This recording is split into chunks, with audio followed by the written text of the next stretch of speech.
నిద్రపోయే ముందు 11 మాటలు శివనామం చెప్పి పడుకోమని చెప్తారు. తెల్లవారి నిద్ర లేచేటప్పుడు మీరు పరమశివ భక్తులైనా సరే, మీ కులదేవత పార్వతీ పరమేశ్వరులైనా సరే, శివ శివ అంటూ లేవడాన్ని శాస్త్రం అంగీకరించదు.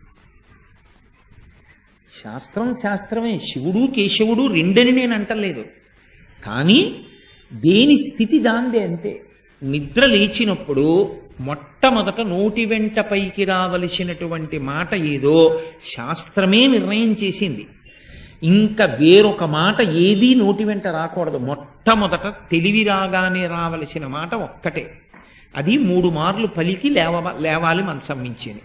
శ్రీహరి శ్రీహరి శ్రీహరి అన్నారు. 3 మాటలు శ్రీహరి అన్న నామం చెప్పి మాత్రమే లేవవలసి ఉంటుంది. అంటే జాగృతి ప్రారంభమైంది. నిద్ర లేచాడు, రక్షణ చెయ్యవలసినటువంటి వాడు శ్రీ మహావిష్ణువే.